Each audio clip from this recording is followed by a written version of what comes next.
ఈరోజే ఆషాఢ గురువారం, పైగా సప్తమి తిథి. దక్షిణాయనం ఈ రోజుతోటే ప్రారంభమవుతుంది. సూర్యుడు కర్కాటక రాశిలోకి ప్రవేశించినప్పుడు దక్షిణాయనం ప్రారంభమవుతుంది. మనకు 6 నెలలు ఉత్తరాయణం, 6 నెలలు దక్షిణాయనం. హిందూ మతంలో దక్షిణాయన ప్రారంభం దేవతలకు రాత్రి సమయ ప్రారంభంగా నమ్ముతారు. మానవుడి సంవత్సరకాలం దేవతలకు ఒకరోజు, దేవతలకు దక్షిణాయనం రాత్రిపూటగా, ఉత్తరాయణం పగటిపూటగా పరిగణిస్తారు. పురాణాల్లో దక్షిణాయనం ప్రారంభమైన రోజు నుంచి విష్ణుమూర్తి నిద్రకు ఉపక్రమిస్తాడని విశ్వాసం.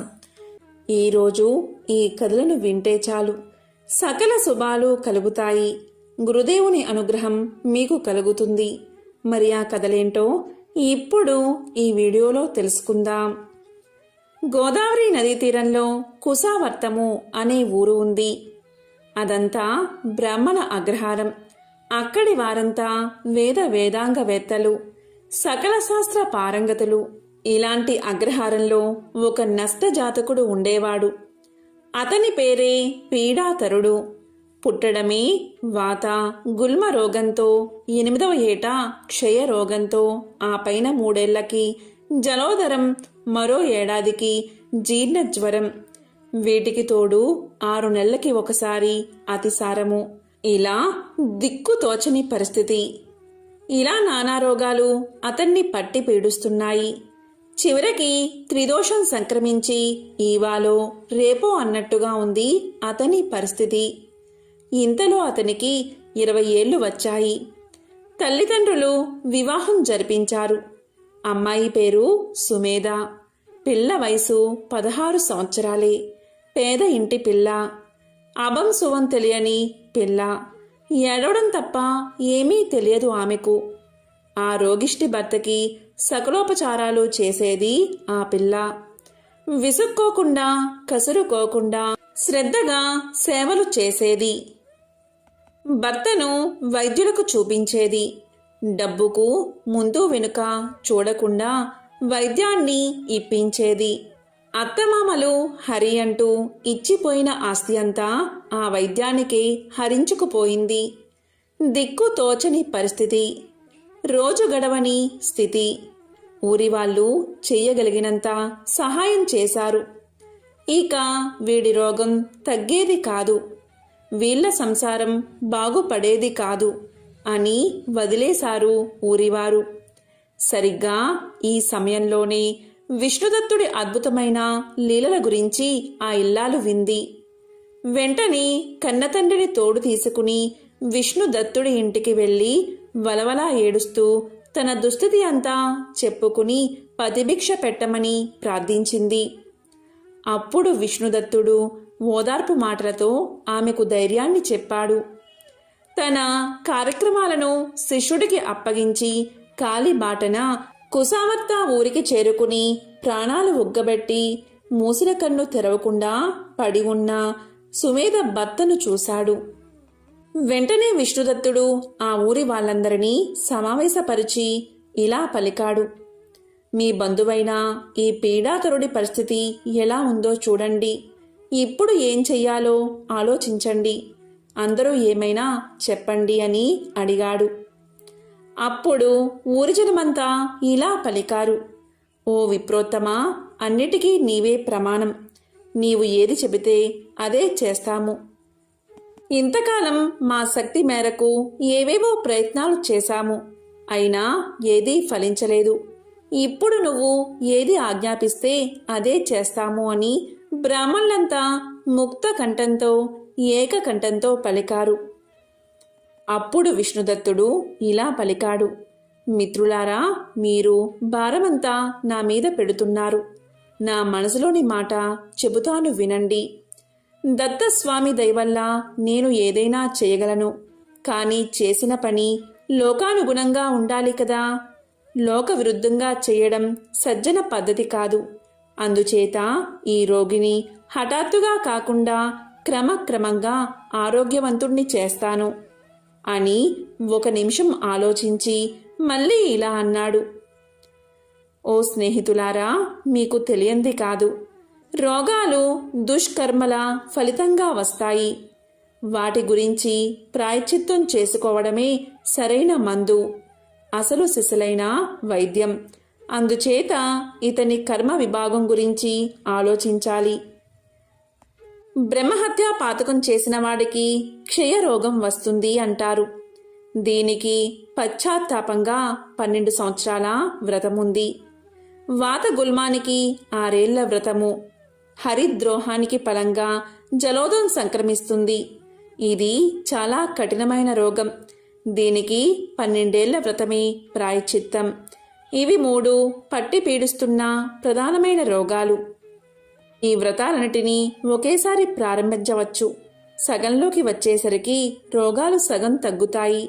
పూర్తిగా వ్రతాలు పరిసమాప్తి అయ్యేసరికి రోగాలు నయమవుతాయి అని తెలియచేశాడు విష్ణుదత్తుడు. విష్ణుదత్తుడు చెప్పిన దానికి అందరూ అంగీకరించారు. సుమేధకు సహకరిస్తామని మాటిచ్చారు. ఆ ఇల్లాలు వెంటనే వ్రతాచరణ మొదలుపెట్టింది. ఆ రోజే గుణం కనబడింది. 3 ఏళ్లు అయ్యేసరికి పూర్తిగా ఒక రోగం తగ్గిపోయింది. 6 ఏళ్లు అయ్యేసరికి వాతం హరించుకుపోయింది. 12 నెలలకి క్షయజలోదరాలు పూర్తిగా తగ్గిపోయాయి. అప్పుడు ఆమె భర్త కోలుకున్నాడు. ముఖంలో తేజస్సు కనిపించింది. విష్ణుదత్తుడు అప్పుడప్పుడు ఏవో రసాలు, గుళికలు ఇస్తూ ఉండేవాడు. వాటితో జీర్ణ జ్వరము, అతిసారము ఉపశమించాయి.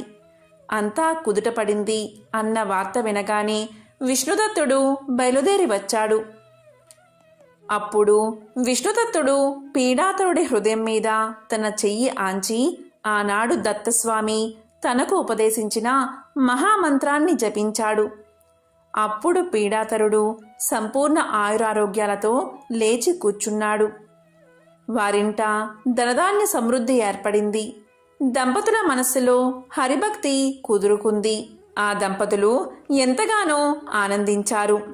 ఆ దంపతుల బలవంతం మీద విష్ణుదత్తుడు వారింట్లో 3 రోజులు ఉన్నాడు. సాటి విప్రులతో గోష్ఠీ కార్యక్రమాలతో హాయిగా గడిపాడు. ఆ దంపతులు విష్ణుదత్తుణ్ణి కన్న తండ్రిలా చూసుకున్నారు. ఇతను కూడా వారి పట్ల అలాంటి ప్రేమనే చూపించాడు. ఇలా 3 రోజులు 3 క్షణాలుగా గడిచిపోయాయి. ఆ మరుసటి రోజు ఉదయమే నూతన వస్త్రాలతో పూల దండలతో విష్ణుదత్తుణ్ణి పూజించి ఆ దంపతులు ఆశీస్సులు అందుకుని ప్రేమగా వీడ్కోలు పలికారు. విష్ణుదత్తుడు సంతృప్తిగా ఇల్లు చేరుకున్నాడు. మళ్ళీ ఎప్పటిలాగానే తన దైనందిన జీవితాన్ని గడుపుతున్నాడు. ఇలాంటి పనులు అతను చాలానే చేశాడు. ఆ దేవుడి అనుగ్రహం వల్ల ఇతడిలో అహంకారం ఏనాడూ ప్రవేశించలేదు. మంత్రశక్తితో అద్భుతాలు చేయగలిగినా అతను అలా చెయ్యలేదు. తక్కిన శాస్త్రాల పట్ల విశ్వాసాన్ని పోగొట్టలేదు. లోకంలో స్థిరపడిన పద్ధతికి విరుద్ధంగా ప్రవర్తించలేదు. శాస్త్ర ప్రకారం ప్రాయశ్చిత్తాలు చేసుకుంటే దుష్కర్మ ఫలితాలు అంతరిస్తాయని, సత్కర్మ ఆచరణమే అన్నిటికీ ఉత్తమమని లోకులు గుర్తించేటట్లుగా చేశాడే తప్ప తన మహిమను చాటుకునే ప్రయత్నం ఏ రోజో చేయలేదు. విష్ణుదత్తుడు ఇలా పలికాడు. నేను రచించి శిష్యులకు బోధిస్తున్న ఈ ఆయుర్వేద మంత్ర తంత్ర శాస్త్రాలు, సంగీత నృత్యాలు ఇవన్నీ పరంపరగా దైవభక్తిని పోగు చేసుకునేవే.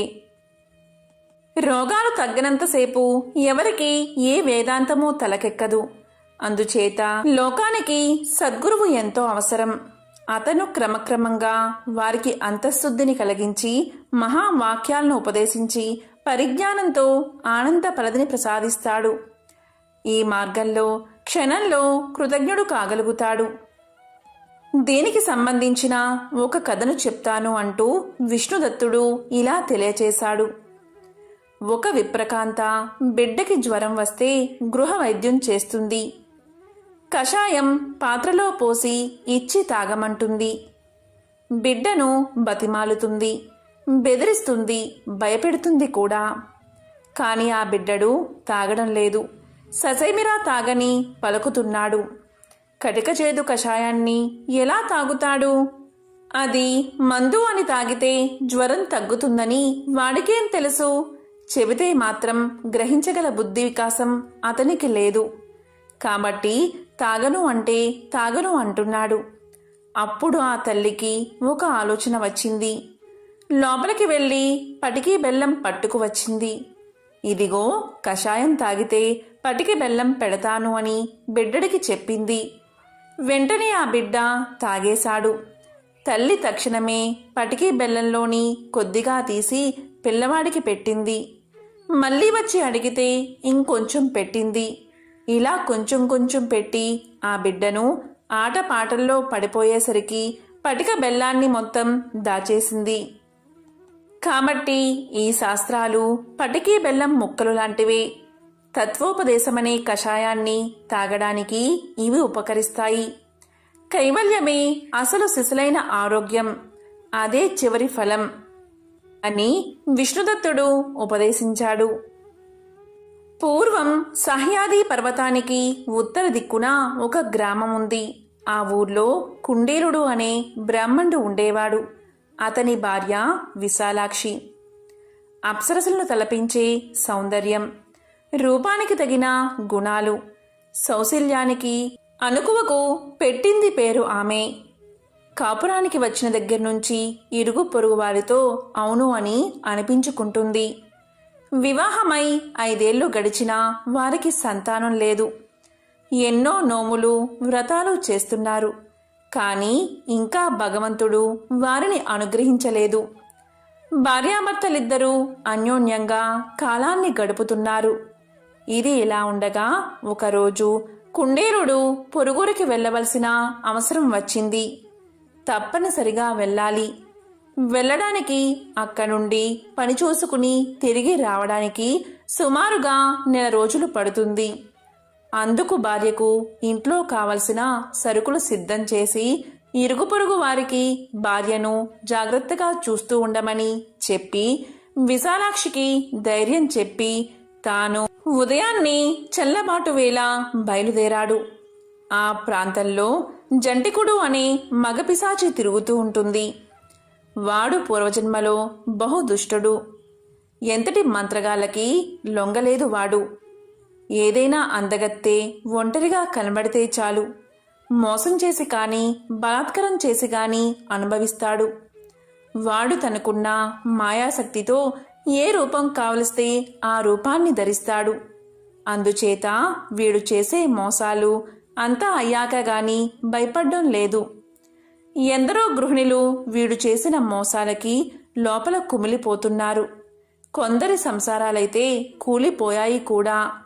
వీడు చాలా కాలంగా విశాలాక్షి మీద కన్నేసి ఉన్నాడు. ఒంటరిగా ఎప్పుడు దొరుకుతుందా అని కాపలా కాసి కూర్చున్నాడు. ఇంతలోనే అవకాశం వచ్చింది. చంకలు కొట్టుకున్నాడు ఆ రాక్షసుడు. అచ్చం కుండ్రుడుగా రూపం మార్చుకుని సాయంకాలం వేళ అయ్యేసరికి ఇంటి తలుపు తట్టాడు.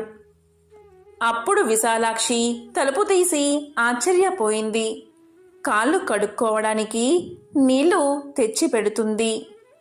మీరు 1 నెల రోజులు పడుతుంది అని చెప్పారు కదా, పొద్దున్నే కదా వెళ్లారు, సాయంకాలం తిరిగి వచ్చేసారేమిటి అని అడుగుతుంది.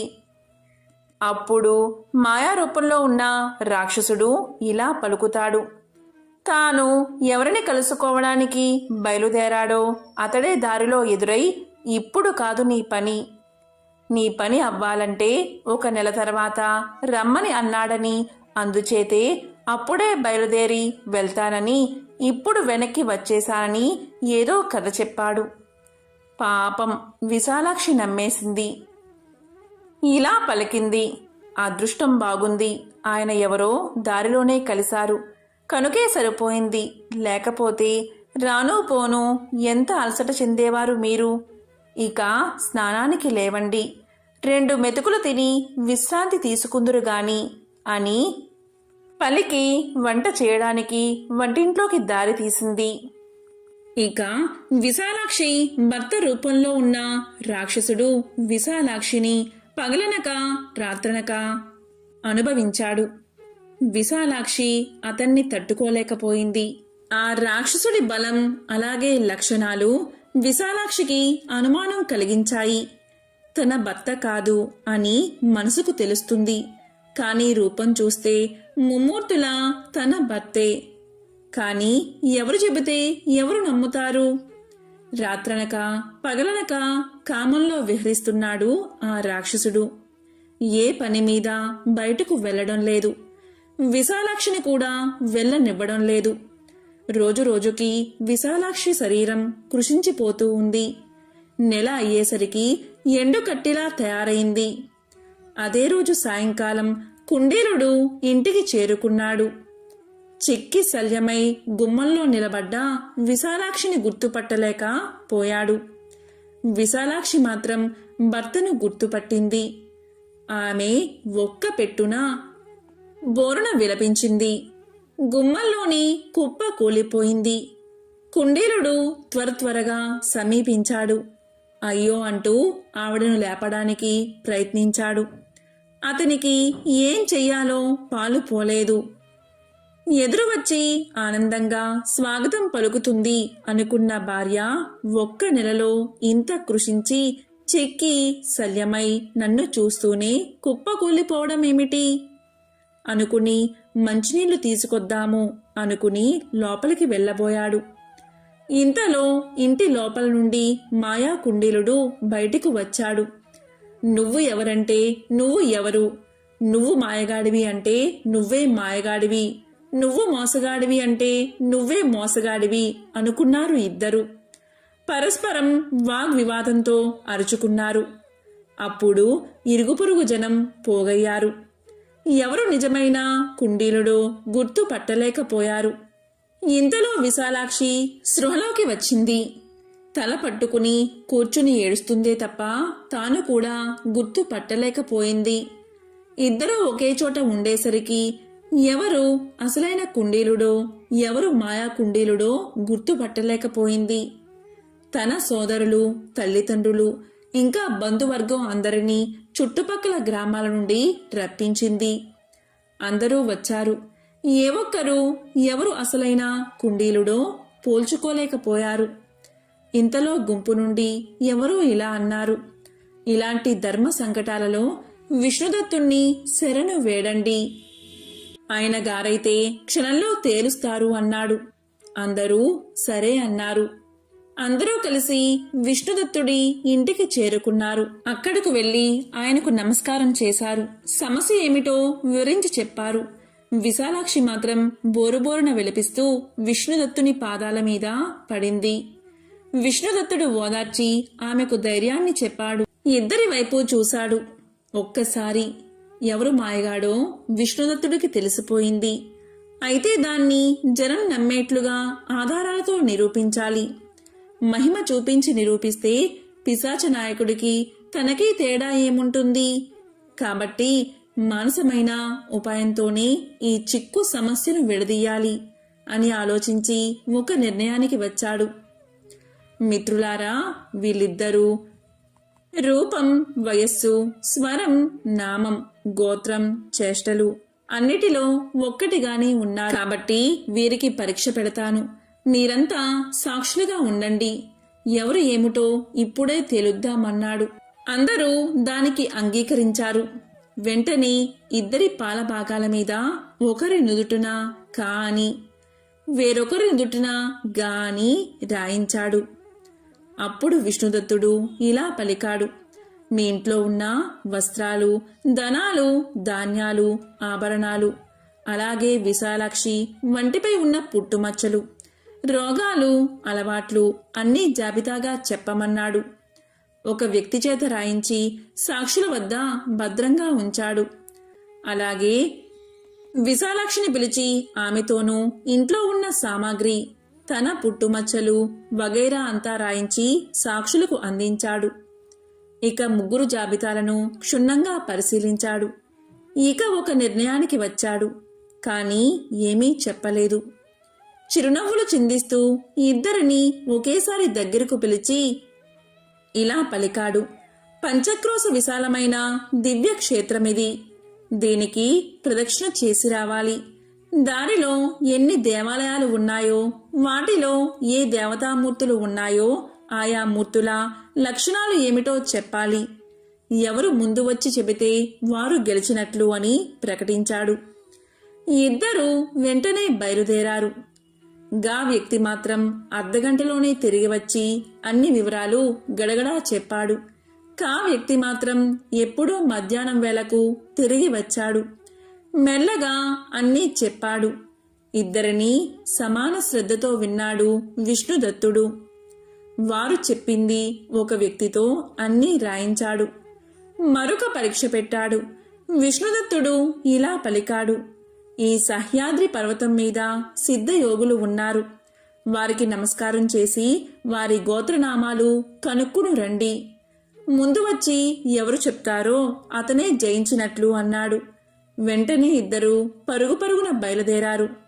గా అనే వ్యక్తి క్షణకాలంలోనే తిరిగి వచ్చాడు. సిద్ధయోగుల గోత్రనామాలు అన్నీ వరుసలో ఏకరువు పెట్టాడు. అది కూడా జాబితా రాయించి భద్రపరిచాడు విష్ణుదత్తుడు. పొద్దు కోకింది. చీకట్లు కమ్ముకున్నాయి. తొలిజాము గడిచిపోయింది. అప్పటికి కావ్యక్తి తిరిగి వచ్చాడు. రొప్పుతూ రొప్పుతూ కింద పడుతూ లేస్తూ విష్ణుదేవుని పాదాల మీద పడ్డాడు.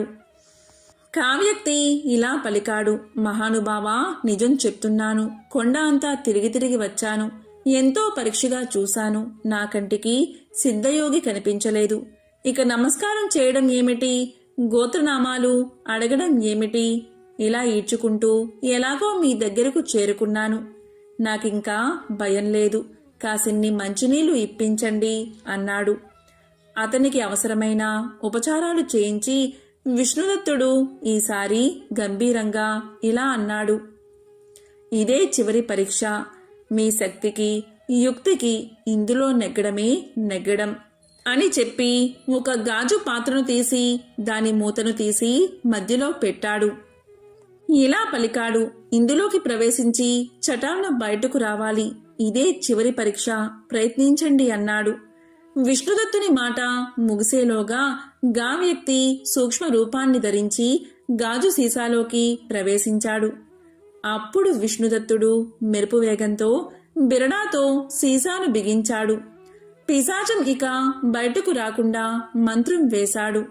సాక్షులు ప్రేక్షకులు అంతా జయజయధ్వానాలు చేశారు. ఇన్నాళ్లుగా పట్టి పీడిస్తున్న పిశాచం పీడ విరగడేందుకు అందరూ హాయిగా ఊపిరి పీల్చుకున్నారు. ఆనందంతో కేరింతలు కొట్టారు.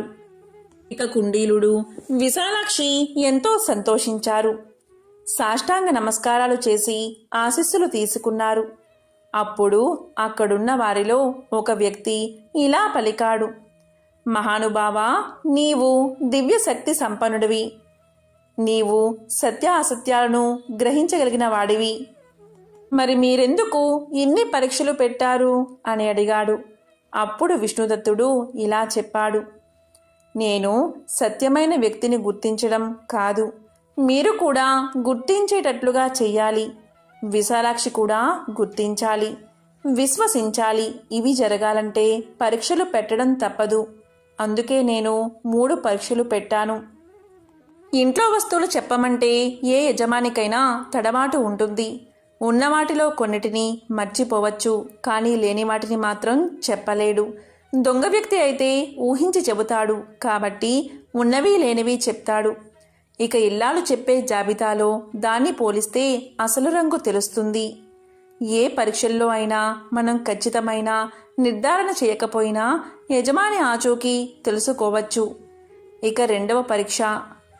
క్షేత్రాన్ని అరగంటలో అలుపు సొలుపు లేకుండా తిరిగి వచ్చిన వ్యక్తి దేవతైనా అయ్యుండాలి, లేక దానవుడైనా అయి ఉండాలి. మానవుడు మాత్రం కాదు. కాబట్టి దీనితో దొంగ ఎవరు అనేది నిశ్చయమవుతుంది.